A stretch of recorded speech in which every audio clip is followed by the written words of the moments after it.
The studio lights hummed with a low, mechanical patience as Richard Wolff adjusted his glasses and fixed his gaze on the central camera, the red recording light reflecting faintly in the lenses.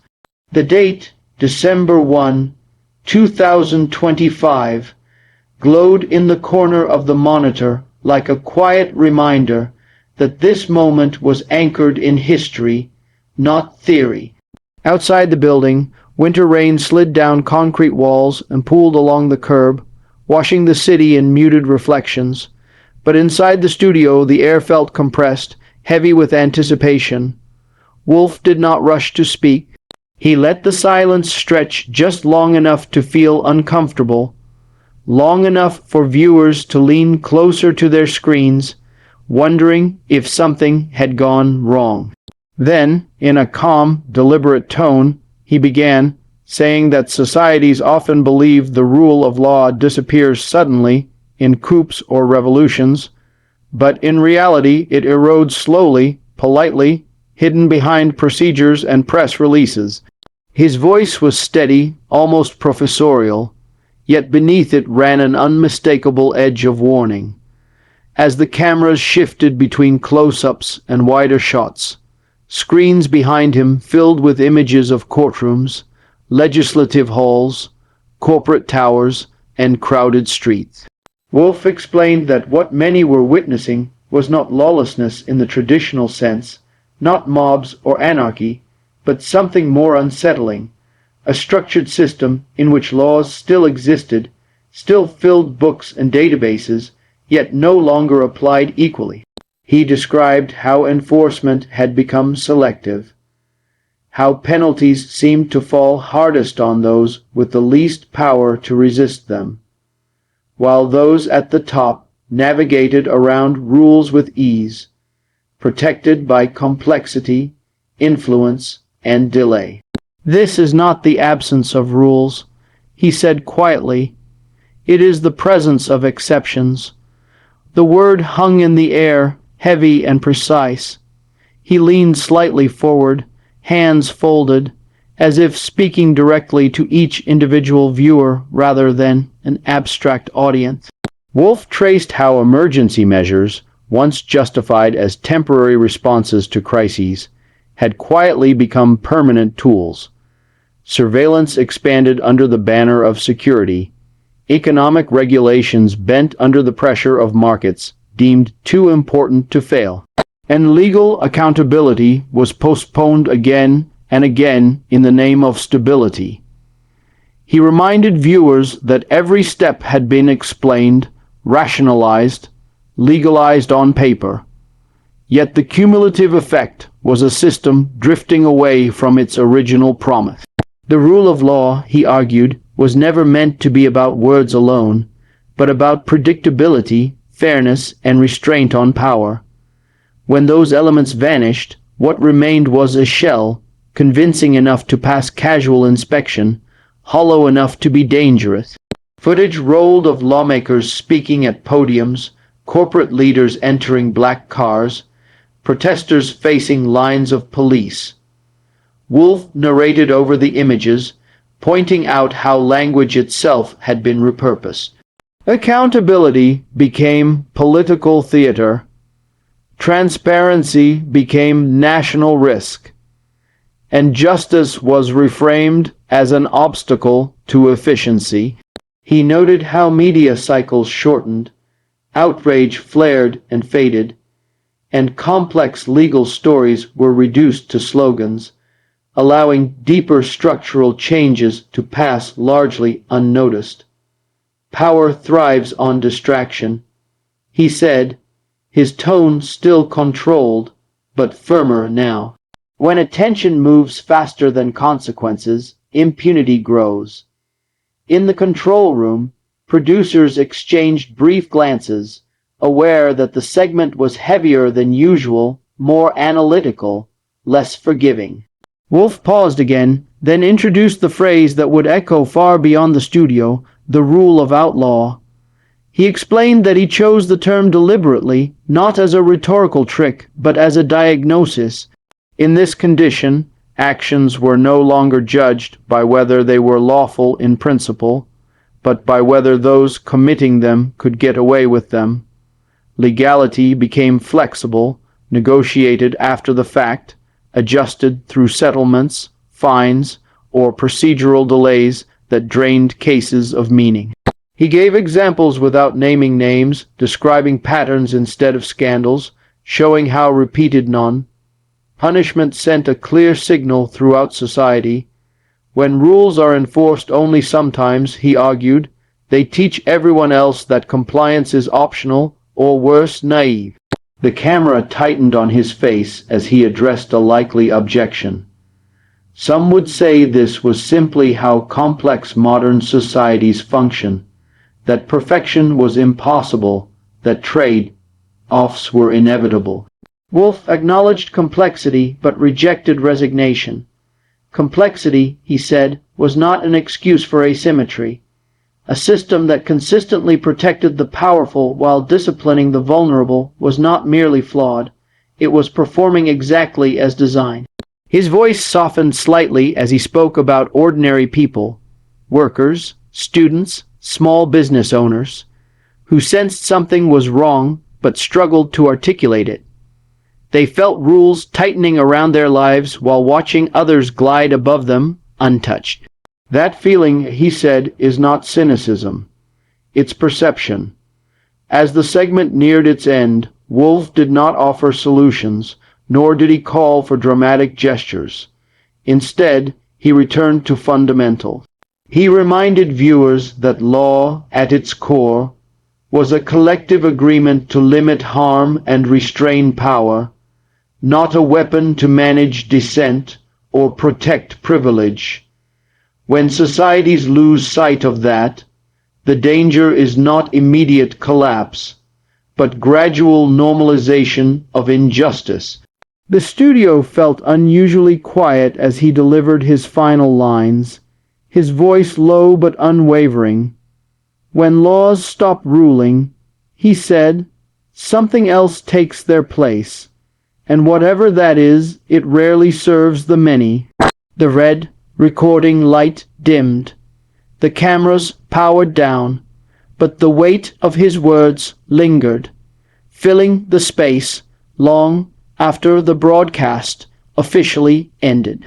Hours after the broadcast ended, the studio emptied and the city resumed its familiar rhythm. Yet the conversation Wolff had ignited continued to ripple outward in quiet, unpredictable ways. In apartments lit by the bluish glow of laptops, people replayed short clips, pausing and rewinding certain lines as if searching for confirmation that they had heard correctly. Social feeds filled with fragments of his argument, some quoted accurately, others distorted, but all carrying the same unease that something fundamental had been named. A young law student sat at a cluttered kitchen table, textbooks pushed aside, scribbling notes in the margins of a legal pad, realizing that the doctrines she had memorized felt suddenly incomplete without the ethical spine Wolff had described. Across the city, a night shift worker leaned against a vending machine during his break, phone in hand, nodding slowly as the words matched a lifetime of small, accumulated observations about who faced consequences and who never seemed to. By morning, radio hosts debated whether the rule of outlaw was an exaggeration or an uncomfortable truth, their voices alternating between mockery and defensiveness, revealing more than they intended. Wolff himself did not join the immediate noise. He returned home, coat still damp from the rain, and placed a stack of printed notes back onto his desk, as if restoring order after a carefully planned disruption. Messages poured in, some grateful, some furious, some confused. But he read them patiently, aware that clarity often provokes resistance before understanding. He typed brief responses to colleagues who warned him about backlash, reassuring them that backlash was not evidence of error, only of contact. As dusk approached again, He recorded a short, unpolished message on his phone, not for television, but for those willing to engage beyond headlines. In it, he spoke about attention as a civic duty, about refusing to let complex issues be reduced to partisan reflexes. He emphasized that reclaiming the rule of law was not a dramatic event, but a practice, sustained by scrutiny, memory, and collective insistence that power explain itself. Meanwhile, institutions reacted in their own language. A spokesperson dismissed the segment as theoretical. Another labeled it divisive, carefully avoiding the substance while signaling reassurance to allies. Editorials appeared that conceded minor flaws in the system while rejecting Wolff's framing as pessimistic. Yet beneath these official responses, quieter shifts occurred.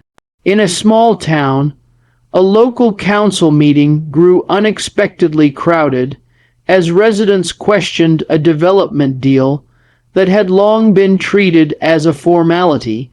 In a classroom, a teacher altered the day's lesson plan to include a discussion about fairness versus legality. Watching students argue passionately, some for the first time. These moments were not dramatic enough to trend, but they carried a different kind of weight, the slow pressure of reconsideration. Late that night, Wolff sat by a window overlooking the street, watching headlights glide past like brief thoughts in motion.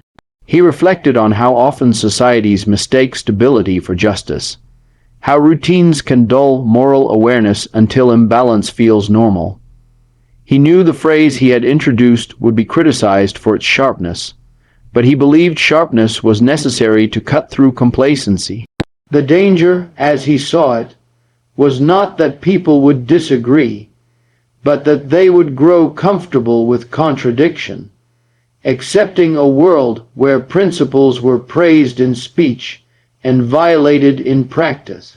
He drafted notes for a future lecture, not as a sequel to the broadcast, but as part of a longer conversation, one that could not be contained within a single news cycle.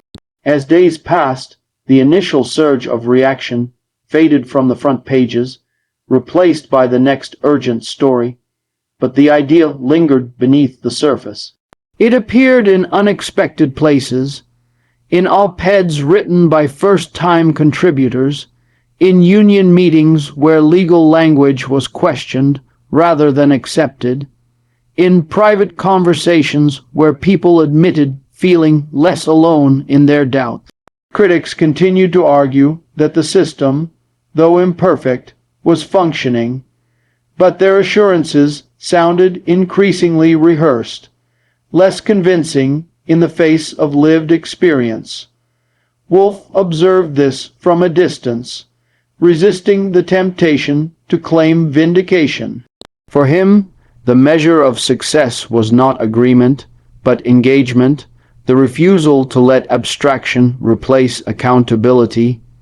One evening, he received a handwritten letter forwarded from the studio, its envelope creased and uneven.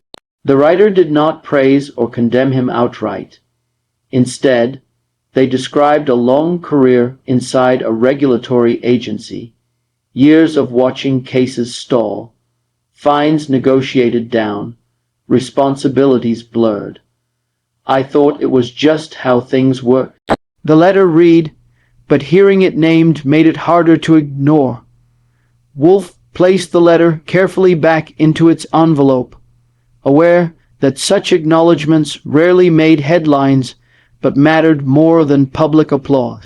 They suggested that beneath the surface of resignation there remained a capacity for recognition. The story did not resolve itself into a neat conclusion. No laws were rewritten overnight, no officials resigned en masse, no single moment marked a turning point. Yet something subtle had shifted in the shared imagination. The phrase rule of outlaw, began to circulate not as a slogan, but as a lens, a way of interpreting contradictions that had long gone unnamed. In that space between certainty and doubt, Wolff believed possibility still existed.